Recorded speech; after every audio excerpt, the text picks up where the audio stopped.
రండి. లలిత, 3 రోజుల నుంచి ఏమైపోయావు? అతను నిన్నెక్కడ దాచాడు? చెప్పు లలిత, చెప్పు.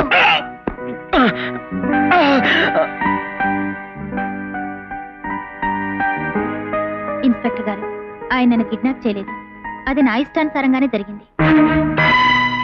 మా తల్లిదండ్రులు మా పెళ్లికి ఒప్పుకోకుండా మరో వ్యక్తితో బలవంతంగా పెళ్లి జరిపిస్తుంటే నేను నా ఫ్రెండ్ కళ్యాణ్ని రిక్వెస్ట్ చేశాను సార్, మా పెళ్లి ఎలాగైనా జరిపించమని. మరి ఆ నిజాన్ని అతను ఎందుకు ఒప్పుకోలేదు? ఈ 3 రోజులు మీరేమయ్యారు? నాకు నిన్ననే మైనారిటీ తీరింది, మేజర్ అయ్యాను. నాకు ఇష్టం వచ్చిన పెళ్లి చేసుకోవచ్చని కళ్యాణ్ గారు చెప్పారు. ఇప్పుడే రిజిస్ట్రార్ ఆఫీస్కి వెళ్ళి పెళ్లి చేసుకుని వస్తున్నా. దయచేసి ఆయన్ని విడిచిపెట్టండి సార్. అలాగే. చూడమ్మా, నువ్వు ఇచ్చిన రిపోర్టు విత్డ్రా చేసుకో.